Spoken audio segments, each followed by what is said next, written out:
जो तीसरी जो तीसरी बात जो है, एक छोटा बच्चा जो जिसने अपने स्कूल के दिनों की बिल्कुल शुरुआत की है, एलकेजी यूकेजी में पढ़ने वाला एक स्टूडेंट, वो अपने स्कूल में है और स्कूल के दौरान जब वो स्कूल में पहुंचा है, तो उसकी एक मैथ्स टीचर है। वो मैथ्स टीचर उसे मैथ पढ़ाने की कोशिश कर रही है। वो उस छोटे बच्चे से कहती है कि अच्छा बताओ, अगर मैं तुम्हें एक ऑरेंज देती हूँ, एक और ऑरेंज देती हूँ और एक और ऑरेंज देती हूँ, तो बताओ तुम्हारे पास कितने ऑरेंज हुए? तो बच्चा कहता है 4। टीचर को लगता है कि शायद इसने मेरी बात ध्यान से सुनी नहीं। वो फिर से कहता है कि अच्छा बताओ, अगर मैंने तुम्हें एक ऑरेंज दिए, एक और ऑरेंज दिए और एक और ऑरेंज दिए, तो बताओ कितने ऑरेंज हुए? तो बच्चा फिर से कहता है 4। तो टीचर को लगता है कि शायद इसे ऑरेंज पसंद नहीं है, इसलिए ये उल्टे-पुल्टे आंसर दे रहा है। तो वो सोचती है क्यों ना मैं इसे एग्जाम्पल चेंज करूं। उस बच्चे को स्ट्रॉबेरी बहुत पसंद था, तो टीचर कहती है कि अ, मैं इसे स्ट्रॉबेरी का एग्जाम्पल देने की कोशिश करती हूँ। अब टीचर अपने एग्जाम्पल को चेंज करती है और वो कहती है कि अच्छा बताओ, अगर मैं तुम्हें एक स्ट्रॉबेरी देती हूँ, एक और स्ट्रॉबेरी देती हूँ और एक और स्ट्रॉबेरी देती हूँ, तो बताओ तुम्हारे पास कितने स्ट्रॉबेरी हुए? तो बच्चा कहता है 3। तो टीचर बहुत खुश हो जाती है, उसे लगता है कि अच्छा मैंने एग्जाम्पल चेंज किया तो इस बच्चे को समझ में आ गया। तो बोलती है, अब वो सोच रही है कि क्यों ना एक बार फिर से इसे चेक किया जाए। अ, अब वो फिर से कहती है, अच्छा बताओ कि अब मैं तुम्हें एक ऑरेंज देती हूँ, एक और ऑरेंज देती हूँ और एक और ऑरेंज देती हूँ, तो अब कितने ऑरेंज हुए? बच्चा फिर से कहता है 4।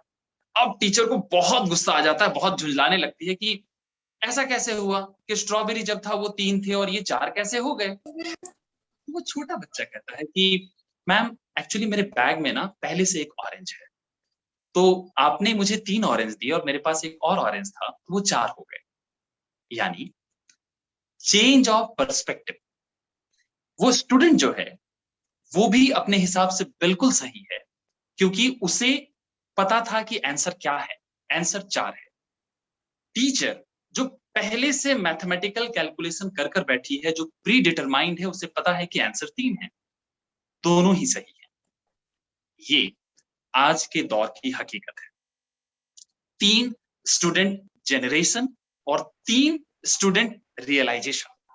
एक दौर जहां पर स्टूडेंट टीचर की हर बात मानने को तैयार, जहां उसे कुछ भी कहा जाए वो बिल्कुल इसे स्वीकार करने को तैयार। एक ऐसा दौर जहां पर उसे लगता है कि टीचर ने मेरी बात मुझे ऐसा कह कैसे दिया।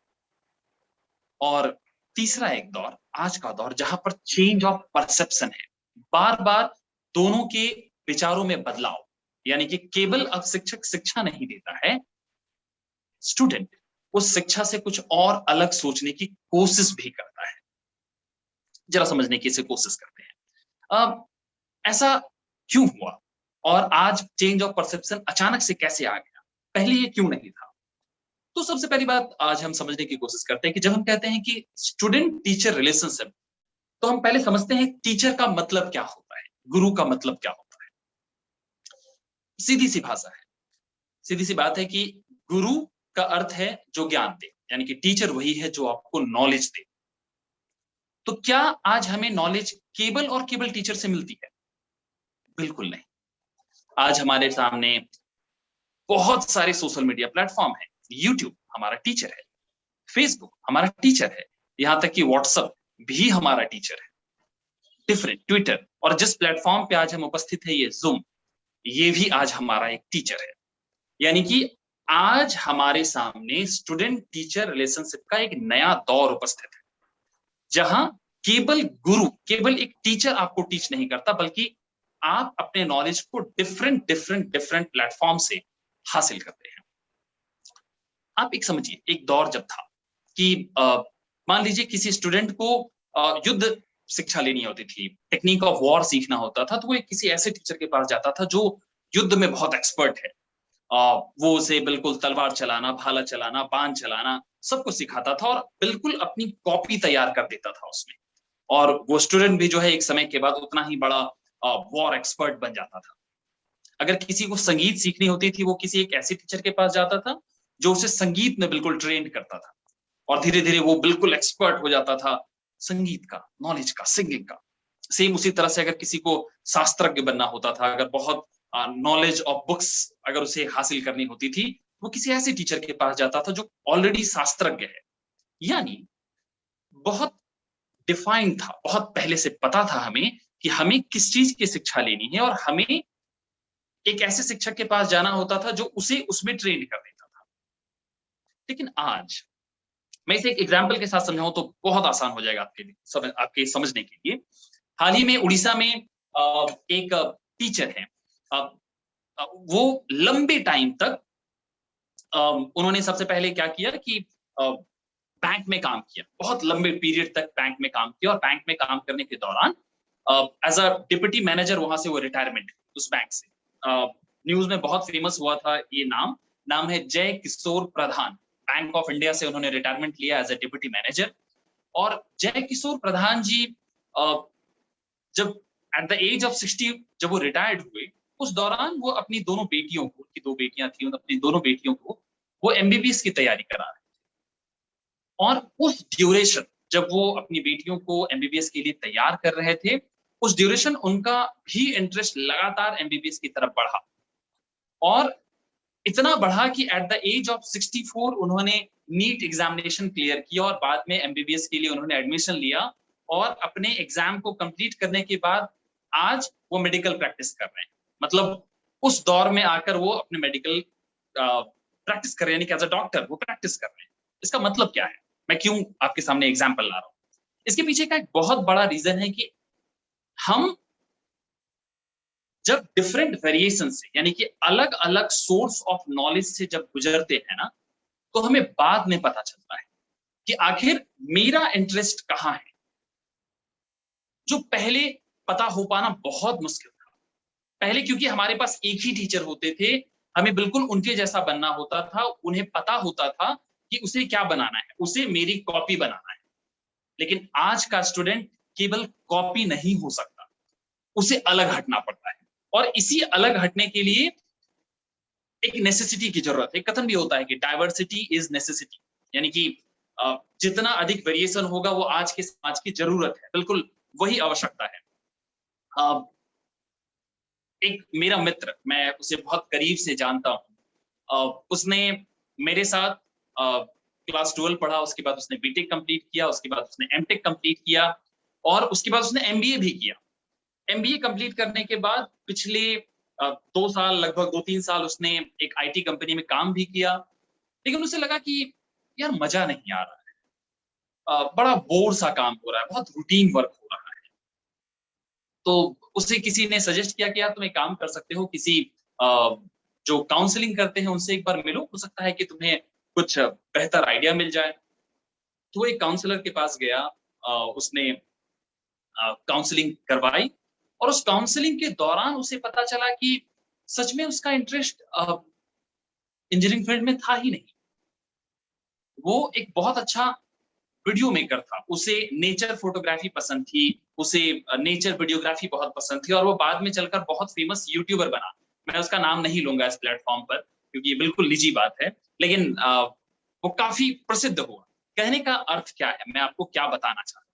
मैं आपको बिल्कुल ये बताना चाह रहा हूँ कि आज जब हमारे पास डिफरेंट फॉर्म ऑफ एजुकेशन प्रोवाइडेशन है, यानी कि अलग अलग हमारे पास जब डिफरेंट सोर्सेज है नॉलेज के लिए, जैसा मैंने कहा YouTube, Twitter, Facebook, WhatsApp, zoom, बहुत सारे और ऐसे प्लेटफॉर्म है। सबसे फेमस गूगल चाचा जिसे हम कहते हैं, कुछ भी हमें जानना है तो सबसे पहले हम पहुंच जाते हैं। वैसे चाची कहना इससे ज्यादा बेहतर है, क्योंकि चुगली करने का काम वही ज्यादा अच्छा करती है। तो गूगल चाची के पास हम आसानी से पहुंच जाते हैं, और सबसे पहले उसे उससे इंफॉर्मेशन सुनने और जानने की कोशिश करते हैं। तो ये सारे सोर्सेज हैं नॉलेज के हमारे साथ। अब आज अगर आपको पता होगा कि जो जो न्यू एजुकेशन पॉलिसी है, जिसे नेशनल एजुकेशन पॉलिसी कहा गया है, न्यू एजुकेशन जो पॉलिसी है, उसमें एक टर्म लाया गया है, ओपन एजुकेशन। अब ये ओपन एजुकेशन क्या है, जरा मैं इसे और क्लियर करूं। ओपन एजुकेशन का मतलब है कि जैसे पहले फिक्स होता था कि अगर सपोज करिए कि मैं आर्ट्स बैकग्राउंड का स्टूडेंट हूं, तो ये फिक्स है कि मुझे सारे के सारे सब्जेक्ट आर्ट्स के ही पढ़ने हैं। लेकिन ओपन एजुकेशन सिस्टम क्या कर रहा है कि हो सकता है कि आप एक लिटरेचर बैकग्राउंड के स्टूडेंट हो, लेकिन आपका स्टूडेंट अगर बायोलॉजी में है तो आप one of the subject biology रख सकते हैं इन योर ग्रेजुएशन। अगर हो सकता है कि आप कॉमर्स बैकग्राउंड के स्टूडेंट हो और आपको लगता है कि मुझे लिटरेचर पढ़ना पसंद है, तो हो सकता है कि आप एज अ जो भी आपका ओन लैंग्वेज हो आप उसका लिटरेचर रख सकते हैं, इंग्लिश रख सकते हैं, हिंदी रख सकते हैं। सेम कंडीशन बिल्कुल किसी भी स्ट्रीम के स्टूडेंट के लिए सेम कंडीशन चल रहा है। तो नेशनल एजुकेशन पॉलिसी भी आपके सामने इस बात को लाने की कोशिश कर रहा है कि डाइवर्सिटी क्यों जरूरी है, क्योंकि जब आप अलग अलग डाइवर्सिटी के साथ ऐड होंगे तो फिर आप अपने आप को पहचानेंगे, अपनी रुचि जो आपका इंटरेस्ट किस सब्जेक्ट में है, किस टॉपिक में है, किस में है, अगर आप उसे पहचान लेंगे फिर आप आसानी से आगे बढ़ सकते हैं। तो ये सबसे पहली बात जो मैं कहना चाह रहा था। अब दूसरी बात मैं करूं, लेकिन इसके पहले एक बात बता दूं कि डाइवर्सिटी ने सबसे बड़ा काम क्या किया इस पिछले 2 साल में। जो कोविड का जो दौर आया, इस कोविड के दौर में जो टीचर थे, खास तौर पर जो एज टीचर थे, यानी कि जिनकी उम्र 40 प्लस 50 प्लस हो गई थी, जो टेक्नोलॉजी से बहुत अधिक फ्रेंडली नहीं थे, जो बिल्कुल अपने कंफर्ट जोन में काम कर रहे थे, इस डाइवर्सिटी ने उन्हें सिखाया टेक्नोलॉजी के करीब आना। वो इस टेक्नोलॉजी अपने कंफर्ट जोन से वो बाहर निकले और उन्होंने टेक्नोलॉजी को सीखा, जूम प्लेटफॉर्म पे आना, गूगल मीट पर आना और डिफरेंट डिफरेंट तरह के जो भी टेक्नोलॉजिकल जो टर्म है जो एजुकेशन से रिलेटेड थे, वो सब कुछ उन्होंने सीखा।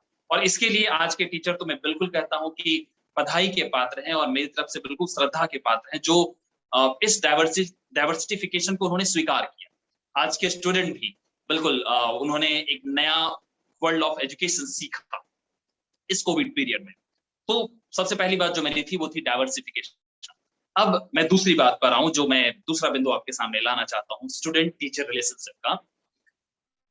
हाँ, दोस्तों आपको पता होगा कि एक समय था कि जब एक स्टूडेंट को किसी खास टीचर के पास जाना होता था शिक्षा लेने के लिए, पढ़ने के लिए, तो कई बार उन्हें डिफरेंट काइंड ऑफ एग्जामिनेशन देना पड़ता, तरह तरह की परीक्षाएं देनी पड़ती थी, गुरु उसकी परीक्षा लेता था और तब वो सोचता था कि हाँ, मैं इस शिष्य को अपने पास रखूंगा, इसे शिक्षा दूंगा या नहीं दूंगा। लेकिन आज के दौर में एक बड़ा बदलाव आया, चेंज हुआ। क्या चेंज हुआ कि आज टीचर को अपने स्टूडेंट के पास पहुंचने के लिए डिफरेंट काइंड ऑफ एग्जामिनेशन देना पड़ता है। उसे डेमो क्लास ऑर्गेनाइज करना पड़ता है कि आज मतलब मेरा डेमो क्लास है, आप डेमो क्लास में आइए और पढ़कर देखिए, आपको सही लगा तो फिर आप अपना एजुकेशन को कंप्लीट कर सकते हैं। वो अलग अलग एक तरीका लाते हैं, वो कहते हैं कि अगर तुम मुझसे ऑनलाइन में पढ़ोगे तो तुमको 40% का डिस्काउंट मिलेगा, ऑफलाइन में पढ़ोगे तो जो मेरी फीस है वो तुम्हें देनी पड़ेगी। यानी कि आज टीचर को एग्जामिनेशन देना पड़ता है स्टूडेंट के पास पहुंचने के लिए। और ऐसा क्यों हुआ है, क्यों फर्क हुआ ऐसा? वो फर्क इसलिए हुआ है क्योंकि जब हिंदुस्तान लगभग, आप यूं समझिए कि मैं आजादी से बात करूं, जब हिंदुस्तान आजाद हुआ था तो उस समय इंडिया की लिटरेसी रेट मात्र 12% थी, मात्र 12%। यानी कि 100 में से मात्र 12 लोग पढ़े लिखे थे। लेकिन आज इन द ईयर ऑफ 2021 जब हम यहाँ बैठे हैं, आज इस विषय पर चर्चा कर रहे हैं, तो आज हिंदुस्तान में एजुकेटेड लोगों की संख्या 91% है। मतलब लिटरेसी रेट यानी कि जो पढ़ लिख सकते हैं उनकी संख्या 91% है। तो जितनी बड़ी संख्या में स्टूडेंट की संख्या बढ़ी है, उससे कहीं मात्रा में टीचर की संख्या भी बढ़ी। तो जब टीचर की संख्या बढ़ी तो लोग खोजने लगे कि इन टीचरों के बीच क्वालिटिव टीचर कौन है, कौन क्वालिटी प्रोडक्ट दे सकते हैं। और इसलिए टीचर को एग्जाम देना पड़ता है कि भाई मुझे डेमो क्लास कराना पड़ेगा, डिस्काउंट देना पड़ेगा, मैं आपके लिए दिन रात उपस्थित हूँ, हर तरीके से मैं अवेलेबल हूँ आपके पास। तो एक स्टूडेंट टीचर रिलेशनशिप का एक बहुत बड़ा चेंज आया। और इस वजह से बदलाव क्या हुआ? इस वजह से बदलाव ये हुआ कि टीचर को लगता है कि मैंने तो 6 मंथ की फीस भरी है भाई, 1.5 लाख रुपए। ऐसी बात थोड़ी है कि मैंने 1.5 लाख भरी है, टीचर ऐसे ही पढ़ा के नहीं चला जाएगा। यानी कि 1.5 लाख भरी है तो इसका मतलब मुझे कोई जरूरत नहीं है कि मैं टीचर को रिस्पेक्ट करूं। टीचर का काम है कि वो अपने कोर्स को कंप्लीट करवाए। और इस वजह से कि इनके रिलेशनशिप में, स्टूडेंट टीचर रिलेशनशिप में एक बड़ा बदलाव आया, और वो बदलाव है प्रोफेशनलिज्म।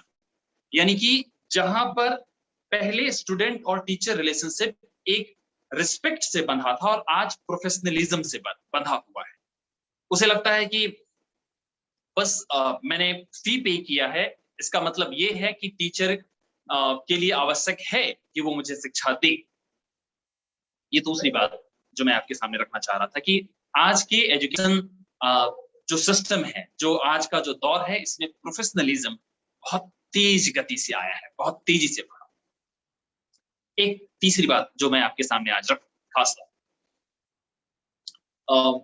एक बार आजादी से पहले की बात है ये कि एक माँ जो है अपने बच्चे को लेकर पहुंचती है गांधी जी के पास।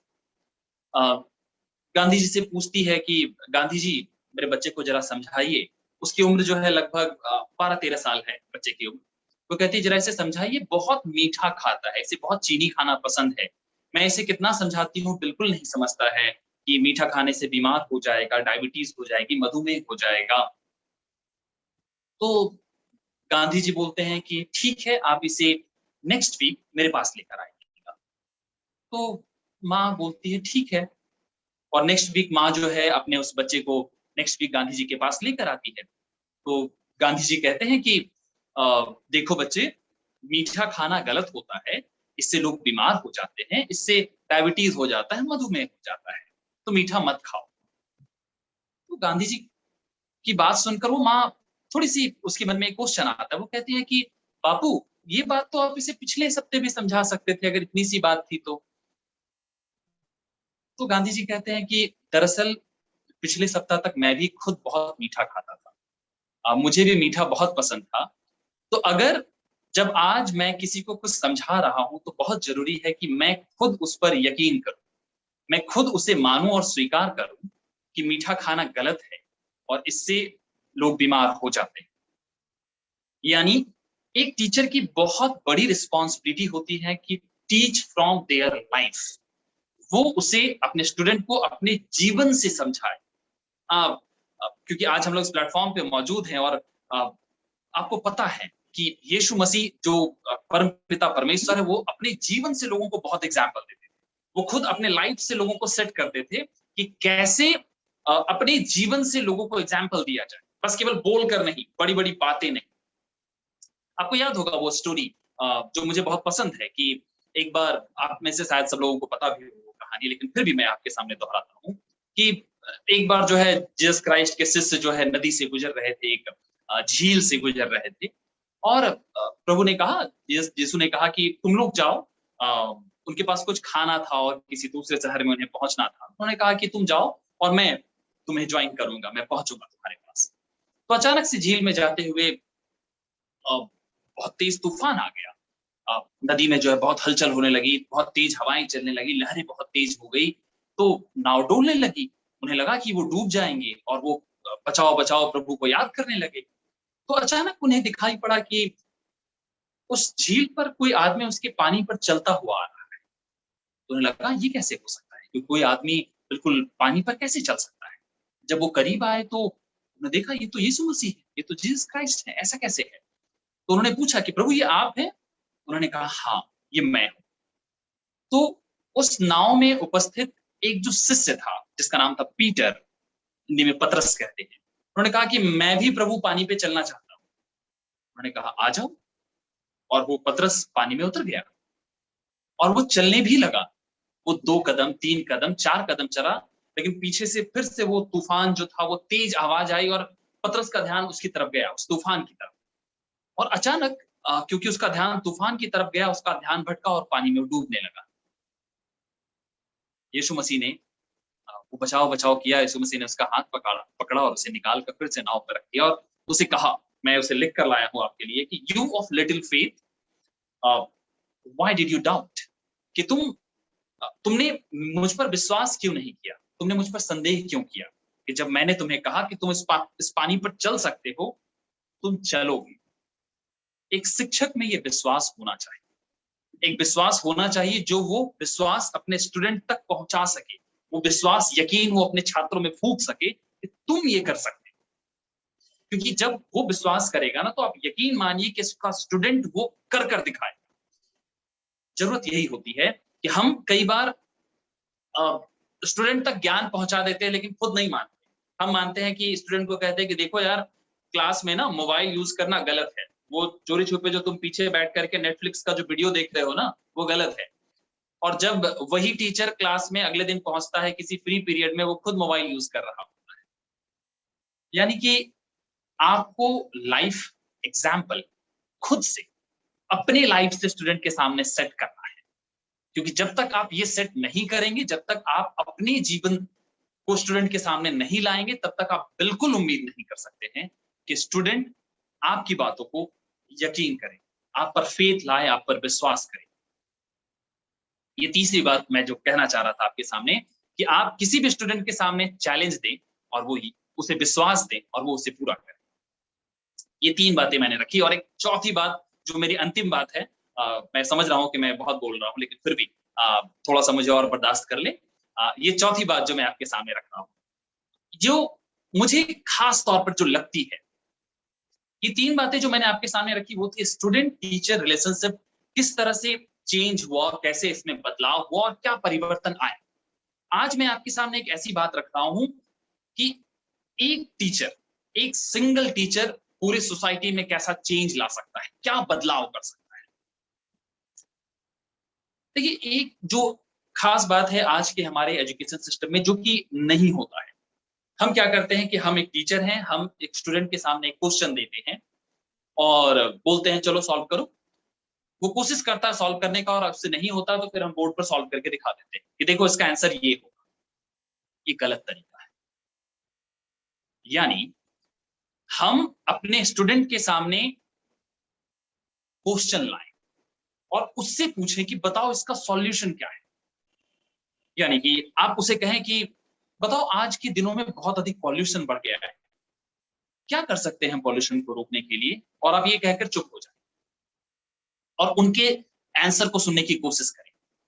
यकीन मानिए कि वो आपको बहुत अलग-अलग तरह का आंसर देंगे, और कुछ आंसर ऐसे हो सकते हैं जिसकी आप उम्मीद नहीं कर रहे हैं, जो आपने आज तक कभी नहीं सोचा था कि हाँ, पॉल्यूशन को रोकने के लिए ये किया जा सकता है। आप उससे पूछें कि स्कूल के बाहर ये जो क्रॉसिंग है, यहाँ बहुत बहुत अधिक हॉकिंग होती है, बहुत वो जो गाड़ी जो है आकर के पैं पू करते रहते हैं, इसको इसे कैसे रोका जा सकता है? आप स्टूडेंट के सामने ये सवाल रखें और फिर उसके आंसर की उम्मीद उनसे करें। वो आपको बताएँगे, हो सकता है कि उनमें से कुछ स्टूडेंट बताएँ कि सर हम ऐसा कर सकते हैं कि एक बहुत सारे जो हमारे क्लास के स्टूडेंट हैं, वो एक प्ले कार्ड बोर्ड बना सकते हैं जिसपे नो हॉकिंग या तरह-तरह के मैसेज लिख सकते हैं और क्रॉसिंग पर खड़े हो जाएँगे हम।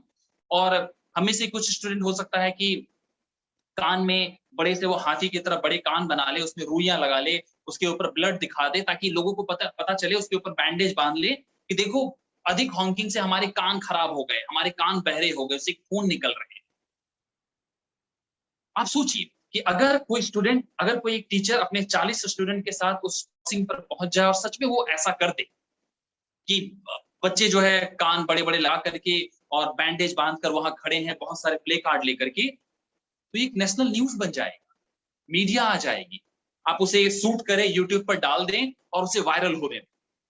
लोगों को जानने दें और वो वीडियो आप दिखाएँ कि बिफोर और आफ्टर उस क्रॉसिंग पर क्या बदलाव आया, कि पहले वहाँ पर कितनी आवाज़ थी और बाद में क्या क्या बदलाव आ गया, अब गाड़ियाँ वहाँ पर ध्यान से निकलती है, शांत होकर निकलती है।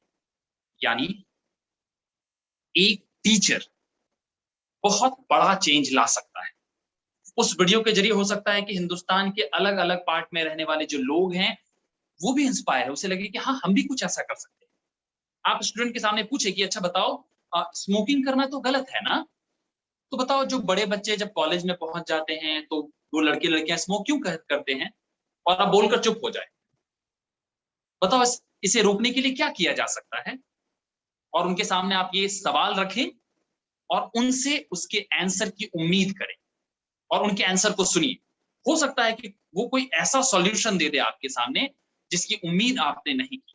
यानी आप अगर एक ऐसे स्टूडेंट की कम्युनिटी तैयार करें, यानी कि ऐसे स्टूडेंट जो इस तरीके से बड़े हो, जिनके सामने आपने केवल प्रॉब्लम नहीं दिया, उन्हें सॉल्यूशन मेकर बनाया। आप कोशिश करें कि उसे सॉल्यूशन मेकर बनाएँ। जब आप उसे सॉल्यूशन मेकर बनाएँगे ना, तो आप सोचिए कि ऐसे स्टूडेंट जब सोसाइटी में आगे बढ़ेंगे, तो वो किसी भी प्रॉब्लम को प्रॉब्लम की तरह नहीं देखेंगे।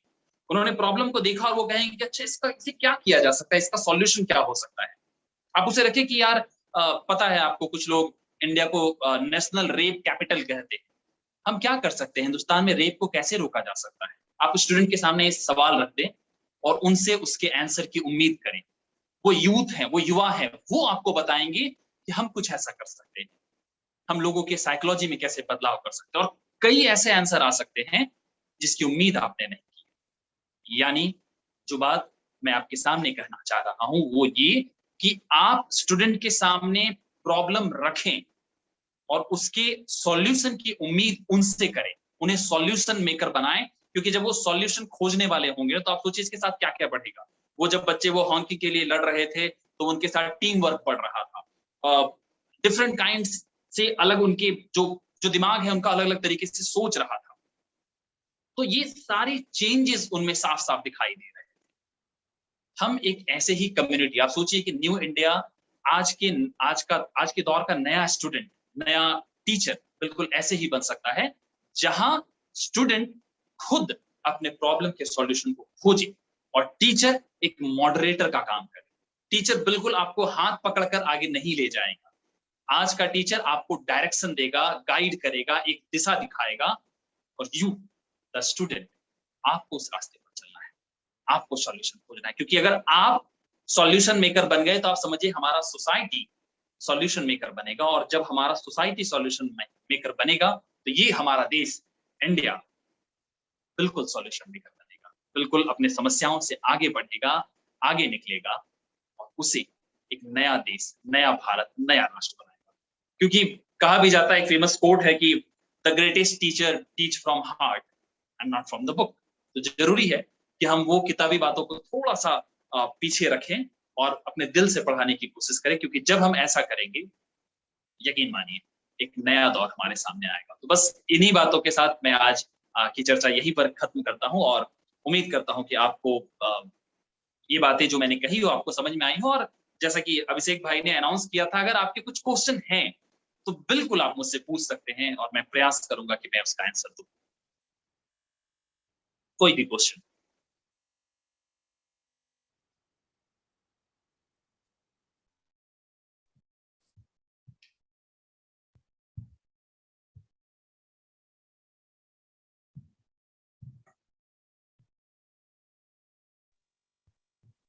और अगर आपके पास कोई क्वेश्चन नहीं है तो मैं बिल्कुल ये स्टेज जो है अभिषेक जी को बिल्कुल हैंड ओवर करूंगा, और वो यहाँ से आगे बढ़ाएंगे। अभिषेक जी।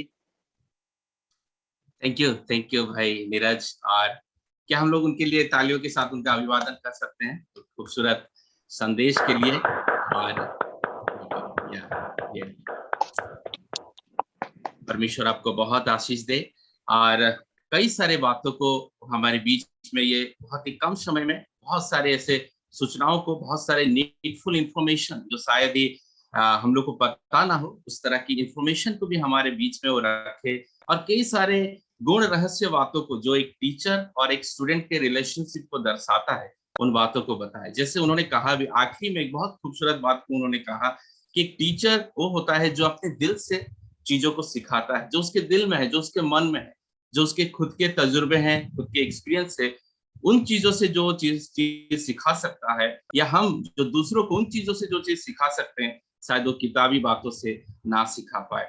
और उन्होंने बहुत अच्छी एक सुंदर उदाहरण को यीशु मसीह के जीवन से बताया कि यीशु मसीह भी एक गुरु थे, और वो अपने शिष्यों को अपना विश्वास को जाहिर करते थे। इसका मतलब वो बताते थे, उनके खुद के ऊपर वो विश्वास था, वो यकीन था, तब जाके वो अपने शिष्यों को उस विश्वास को, यकीन को दिलाने में वो कहीं ना कहीं सक्षम हो पाते थे। बहुत सारी ऐसी बातों को उन्होंने बताया, और मैं उम्मीद करता हूँ कि आप लोग जितने यहाँ मौजूद हैं, सारे लोग आप कहीं ना कहीं उनकी तमाम बातों से मुतासिर हुए हैं, आशीषित हुए हैं। और मैं चाहूंगा यदि आपके पास किसी प्रकार का ऐसा सवाल है, और आप सवाल को हमारे Q&A जो ग्रुप है उसमें डाल सकते हैं। और अगर सवाल भी नहीं है, लेकिन आप कुछ बातों को अगर सीखे हैं, जो बातें आपके मन को छुआ है इस आधा घंटा 35 मिनट के दौरान भाई नीरज के संदेश के माध्यम से, कृपया करके चैट बॉक्स में आप उसको डाल सकते हैं। कोई ऐसा शब्द हो सकता है, कोई ऐसा सेंटेंस हो सकता है, कोई ऐसा कोटेशन हो सकता है, तो सचमुच में आपको बहुत आई तरीके से आपको छुआ हो, आपको लगा हो कि सचमुच में ये मेरा नजरिया, मेरा दृष्टिकोण को बदल दिया है, तो आप बेशक स्वागत है, आप उस चीज को डाल सकते हैं, ताकि उन चीजों से दूसरे लोग भी उन बातों को सीखने पाए। इस समय और Q&A सेशन का समय है, तो मैं देना चाहूंगा। हमारे बीच में हमारे टीम के सदस्य बहन प्रिया मानकी मौजूद है, और क्यूएन सेशन अगर उस तरह की किसी प्रकार का क्वेश्चन अगर है तो हमें अगुवाई करेंगी, नहीं तो हम फिर आगे के प्रोसेस में जाएंगे। ओवर टू बहन प्रिया।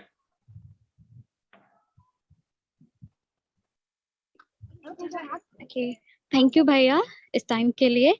और एक क्वेश्चन आया है मेरे पास, और इसमें पूछा गया है कि जैसे कि नीरज भैया से क्वेश्चन है कि वो हम लोग को टीचर की रिस्पॉन्सिबिलिटी के बारे में बताए हैं, लेकिन एज अ स्टूडेंट एक स्टूडेंट का क्या रिस्पॉन्सिबिलिटी होना चाहिए, तो आप उनमें थोड़ा सा लाइट डालेंगे, प्रकाश डालेंगे, ताकि हमारे जो स्टूडेंट्स है, सभी कोई स्टूडेंट्स है, तो एज अ स्टूडेंट वो अपने रिस्पॉन्सिबिलिटी को जानने को पाएंगे। थैंक यू सिस्टर, जिसने भी ये क्वेश्चन पूछा है उसके लिए। चलिए मैं आपको इसका आंसर दूं कि एज अ स्टूडेंट हमारी रिस्पॉन्सिबिलिटी क्या होती है। साल आई थिंक 2012 था, 2012 की बात थी। मैं प्रेसिडेंसी यूनिवर्सिटी में फर्स्ट या सेकंड ईयर का स्टूडेंट था। तो हमारे यूनिवर्सिटी में उस दिन जो है एपीजे अब्दुल कलाम साहब आए थे, जो हमारे देश के पूर्व राष्ट्रपति हैं एपीजे अब्दुल कलाम साहब। और पूरा हॉल जो है बिल्कुल उनको देखने के लिए बिल्कुल खचाखच भरा हुआ था, बहुत बिल्कुल पॉपुलेशन बिल्कुल भरी हुई थी। वो स्टेज पर आते हैं और बिना कोई हाय हेलो कुछ भी किए बगैर स्टेज पे चढ़ते और कहते हैं हाउ मेनी स्टूडेंट्स हियर, क्योंकि उनके बोलने का एक्सेंट थोड़ा सा अलग था। How many students here wants to be unique, मतलब यहाँ हॉल में उपस्थित कितने ऐसे स्टूडेंट हैं जो यूनिक बनना चाहते हैं। और जितने स्टूडेंट थे सबने हाथ उठा दिया, उसमें मैं भी था। सब बड़ा बड़ा हाथ उठाकर हम लोग तैयार थे। वो कहते हैं कि but this society won't permit you to be unique, they will make you William, Ram, Sita, Mohan, Lakshman, Suresh, Himanshu. Means ये सोसाइटी आपको परमिट नहीं करेगी कि वो आपको यूनिक बना दे, वो आपको किसी ना किसी की कॉपी बनाएगी।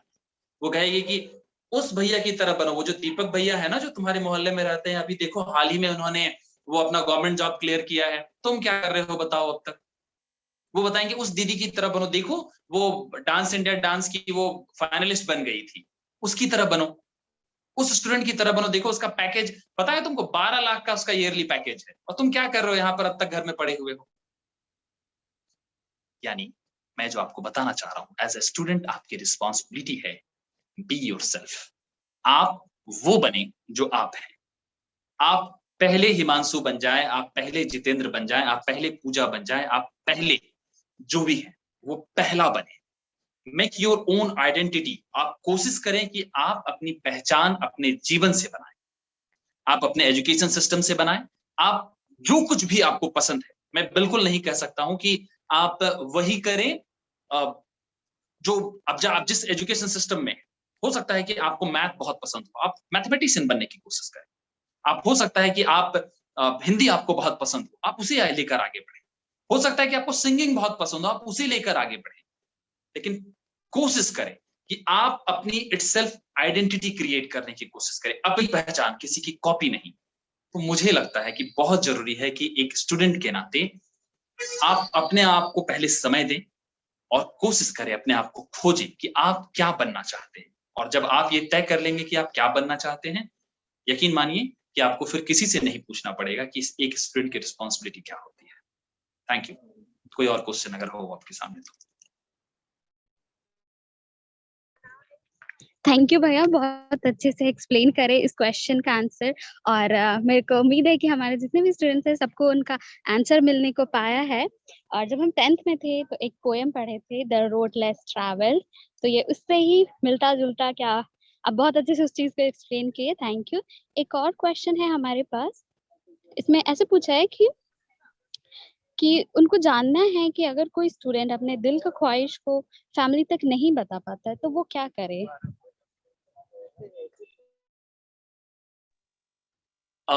बिल्कुल सही बात है कि क्यों अपने दिल की ख्वाहिश को फैमिली तक नहीं बता पाता। इसके पहले सबसे पहले हमें ये जानने की जरूरत है उसका रीजन क्या है।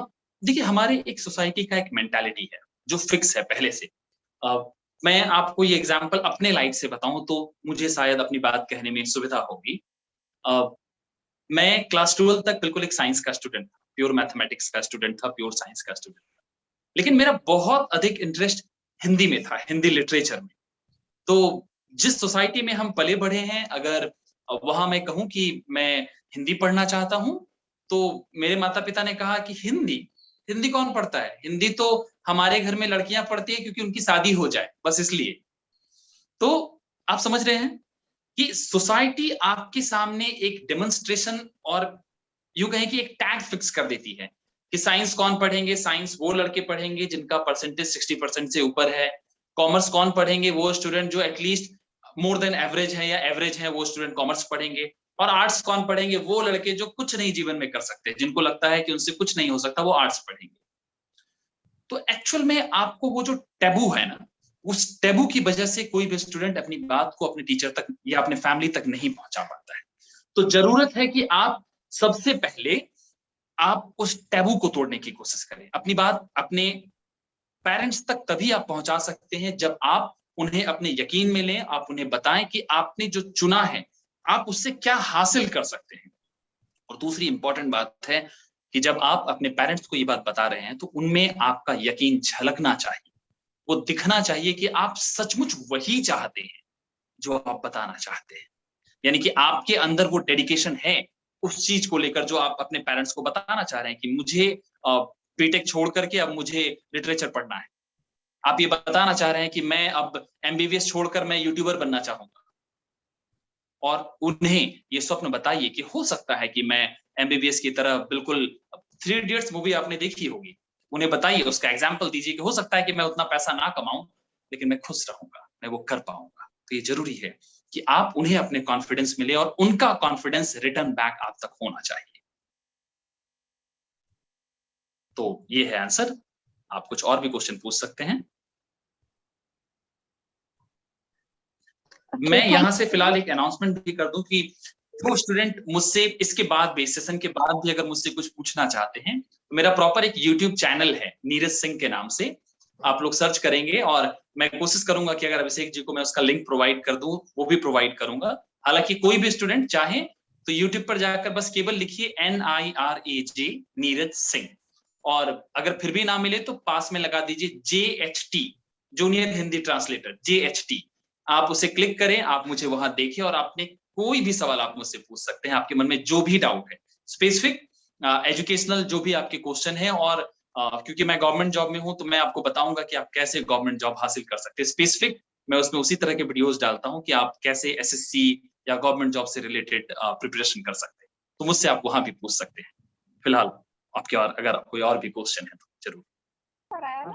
थैंक यू भैया, आप इतने अच्छे से एक्सप्लेन कर रहे हैं और क्वेश्चन का आंसर देने के साथ साथ आप हमें और भी ज्यादा एनकरेज कर रहे हैं, तो थैंक यू। एक क्वेश्चन है, इसमें पूछा गया है, जो स्टूडेंट अपने टीचर को अपना आइडल मान ले क्योंकि सबके सामने ही वैसा रहता है और फिर बाद में पता चले कि एक्चुअल में वैसा कुछ भी नहीं है, तो तब क्या करना चाहिए स्टूडेंट्स को?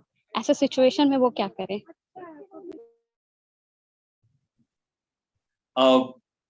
देखिए मैं आपको समझाता हूँ कि कई बार जो आइडियल हम मानते हैं, आइडियल में हमेशा चेंज और बदलाव होता है।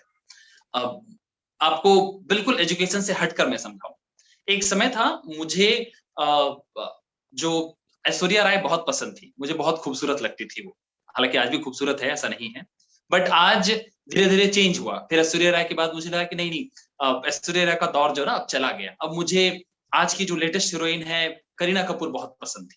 फिर बाद में मुझे लगा कि नहीं नहीं, कैटरीना ज्यादा खूबसूरत है। फिर बाद में लगा कि अच्छा आज तो मुझे कृति खरबंदा बहुत पसंद आ रही है। यानी आइडियल भी बिल्कुल इंसान के मेंटेलिटी के हिसाब से बदलता रहता है। जब हम बहुत छोटे बच्चे थे ना, तो वो मैम जो मुझे क्लास में बिल्कुल स्टार्टिंग में ABCD पढ़ाती थी, और कभी कोई छोटा बच्चा जो क्लास में है, वो क्लास में बिल्कुल मॉन्टेसरी नर्सरी का बच्चा जो क्लास में पॉटी कर देता था, सुसु कर देता था, वो मैम कहती थी अरे इट्स ओके बेटा, ठीक है, हो गया, कोई बात नहीं। और मैं खुश हो जाता था कि अरे ये मैम कितनी अच्छी है, इसने मुझे क्लास में एम्बैरेस नहीं होने दिया, बिल्कुल समझने नहीं दिया, बिल्कुल लोगों के सामने जो है शर्मिंदा नहीं होने दिया। तो मेरी आइडियल थी उस समय वो। लेकिन वो आइडियल कब तक रही? वो आइडियल तब तक रही जब तक मैं क्लास 1-2 तक नहीं पहुंच गया। फिर 2 में अचानक मुझे लगा कि मेरे स्कूल के एक जीके के सर हैं जो हमेशा आते थे और क्लास में बताते थे कि इसका कैपिटल कहाँ है, मतलब साउथ अफ्रीका का कैपिटल कहाँ है, और हमें कुछ नहीं पता होता था। हमें लगता था कि यार ये आदमी कितना नॉलेजेबल है, मतलब धरती पर शायद इससे बड़ा नॉलेजेबल कोई नहीं हो सकता। फिर जब मैं क्लास 9-10 में पहुंचा, मुझे लगता अच्छा फिजिक्स के इतने बड़े टीचर हैं ये तो इक्वेशन ऐसे बताते हैं कि कितना आसान है। कई बार आइडियल भी बिल्कुल इसी तरह से विद द टाइम चेंज होता है। तो बिल्कुल आप ये ना घबराएं कि आपने जिस टीचर को आइडियल माना और वो धीरे-धीरे आपको लगा कि यार ये आदमी आइडियल होने के लायक नहीं है, इसकी कुछ बातें अच्छी थी जो मुझे उस समय पसंद थी, लेकिन आज बदल गया। वो आप नहीं बदले हैं, वो टीचर नहीं बदला, दरअसल आपकी मेंटालिटी में बदलाव आया। आपने सोसाइटी से बहुत कुछ सीखा। आप उस पीरियड में आपके पास नॉलेज की कमी थी, आपको पता नहीं था कि आइडियल का मतलब क्या होता है, और इसलिए आपने चुनाव सही ढंग से नहीं किया। कोई बात नहीं, विद द टाइम वो बदलाव होता है। तो इसको लेकर बहुत घबराने की बात नहीं है और हर्ट होने की बात नहीं है। कोई अगला क्वेश्चन? आई थिंक मैं आपके क्वेश्चन का जवाब दे पाया जिन्होंने भी पूछा है। Yes, आप सच में बहुत अच्छे से जवाब देने को पाए हैं और 100% वो आप आंसर दिए हैं। और एक क्वेश्चन है कि इसमें पूछ रहा है कि भैया कुछ एम हो जो आप करना चाहते हैं, जो आपका डिजायर है, बट आपको लगे कि मुझ में एबिलिटी नहीं है, तो इस पे कैसे वर्क करें? सॉरी, मैं क्वेश्चन समझ नहीं पाया, एक बार फिर से रिपीट करेंगे? सॉरी। ओके। इसमें जैसे कि क्वेश्चन है कि आप कुछ करना चाहते हैं, आपका कुछ एम है, एम्बिशंस है, उस चीज में आपका डिजायर है, लेकिन एट द सेम टाइम आपको लगता है कि आप में वो एबिलिटी नहीं है कि उस चीज को पूरा करने का, उस चीज को करने के लिए, तो इस पे कैसे वर्कआउट करना है?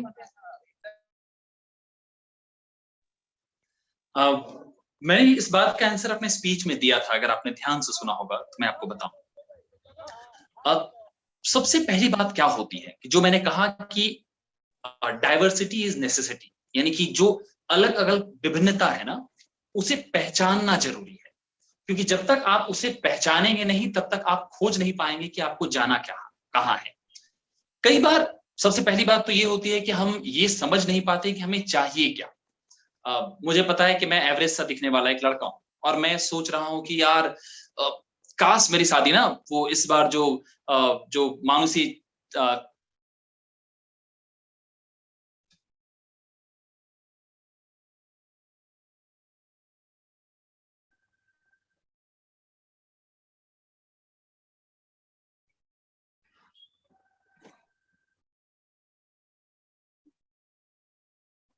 क्या मैं डिस्कनेक्ट हो गया हूँ? सॉरी, कोई मुझे वहां से रिप्लाई करेगा? नहीं सर, आप नहीं भैया। हाँ, सुन पा रहे हैं? ओके, सॉरी, कुछ कनेक्शन में प्रॉब्लम था, सॉरी। तो अगर मैं ये सोचता हूँ कि मैं एक एवरेज सा दिखने वाला लड़का, मैं चाहता हूँ कि मैं मानुषी चिल्लर से जो है शादी करूं, जो मिस यूनिवर्स होकर आई है, तो वो संभव नहीं हो सकता। सबसे पहली बात यह है कि आप अपने गोल को डिसाइड करें, और दूसरी बात आप अपने कैपेबिलिटी को पहचानें कि आप क्या कर सकते हैं, क्योंकि हर स्टूडेंट को पता होता है कि मेरी ये कैपेबिलिटी है, मैं यहां तक पहुंच सकता हूं। कैपेबिलिटी चुनना आपके इंटरेस्ट के ऊपर डिपेंड करता है कि अगर आपका इंटरेस्ट किसी खास चीज को, हो सकता है जो अभी भाई हमारे सामने बहुत अच्छा सिंगिंग कर रहे थे, वो अगर सोचे कि मैं कोशिश करता हूं कि मैं इंडियन आइडल बनूं, तो हो सकता है वो बन जाए, क्योंकि उनका इंटरेस्ट सिंगिंग में बहुत अच्छा है। वो बिल्कुल अपने ऊपर थोड़ा सा और काम करेंगे, मेहनत करेंगे, हो सकता है कि इंडियाज नेक्स्ट इंडियन आइडल वो बन जाए। लेकिन अगर वो सोचे कि यार मुझे ना बिल्कुल आइंस्टाइन के लेवल का एक साइंटिस्ट बनना है, तो शायद वो ना बन पाए। क्यों? क्योंकि उनका इंटरेस्ट एज अ साइंटिस्ट नहीं है। तो सबसे पहली बात यह है कि हम अपनी कैपेबिलिटी को पहचानें कि हमारी कैपेबिलिटी क्या है। दूसरा, जब हम अपनी कैपेबिलिटी को पहचानेंगे फिर अपने इंटरेस्ट को डिसाइड करें, या इसे उल्टा करें कि पहले अपने इंटरेस्ट को डिसाइड करें और फिर देखिए कि उस इंटरेस्ट के अकॉर्डिंग क्या आपकी कैपेबिलिटी है, और अगर है तो 101% आप उसे क्लियर कर पाएंगे। Thank you. और कोई सवाल हो तो पूछ सकते हैं। थैंक यू भैया। और हम लोग सिर्फ एक क्वेश्चन लेंगे, तो जरूर। जो अभी एक क्वेश्चन है तो उनको ये अपॉर्चुनिटी मिलता है कि वो डायरेक्ट क्वेश्चन पूछ सकते हैं अपने माइक को अनम्यूट करके। तो जो भी है इस अपॉर्चुनिटी को लेना चाहते हैं वो जल्दी से अपने माइक को अनम्यूट करे और क्वेश्चंस को डायरेक्ट भैया से पूछे। ग्रुप में और एक क्वेश्चन है, देखो चैट चैट बॉक्स में, राजा यादव की है।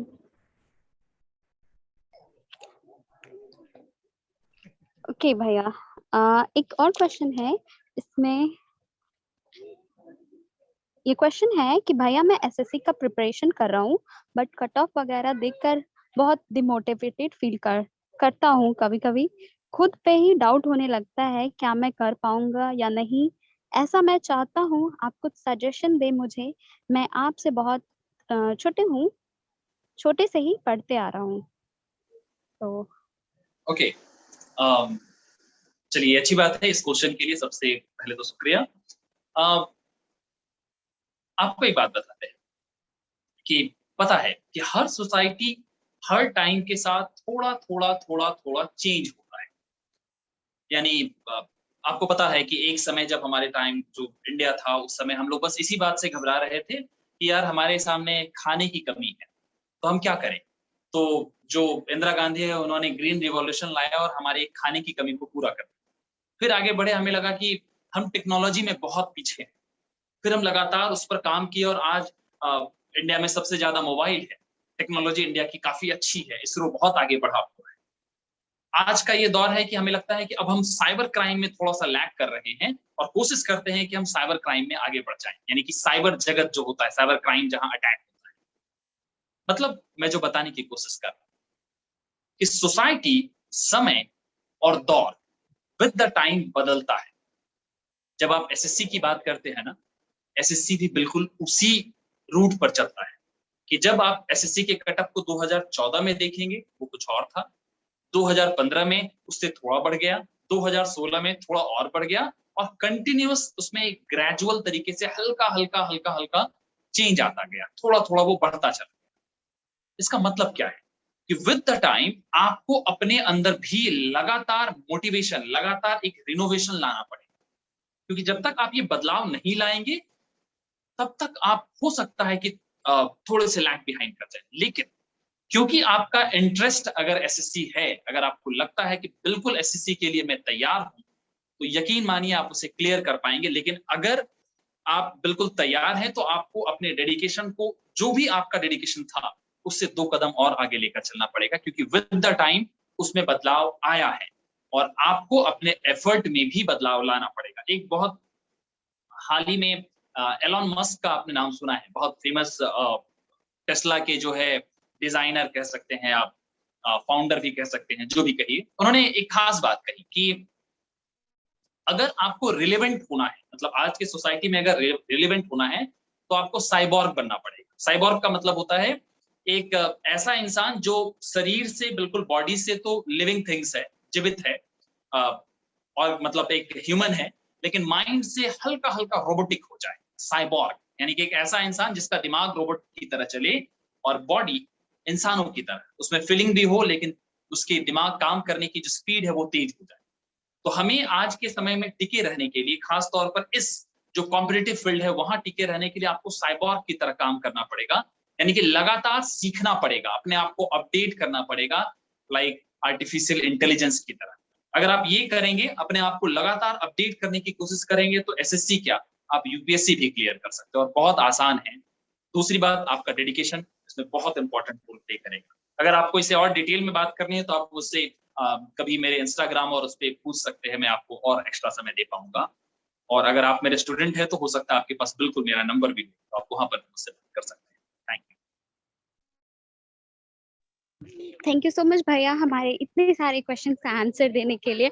और जब हम लोग क्वेश्चन का आंसर देते हैं तो हमें पता होता है कि हम लोग अच्छे से सुन रहे हैं और आपने जो कुछ भी हमें बताया उसको अच्छे से हम लोग सुने हैं। Thank you for this time of question and answer. अब हम अभी का समय जो है अभिषेक भैया को देना चाहूंगी। ओवर टू यू अभिषेक भैया।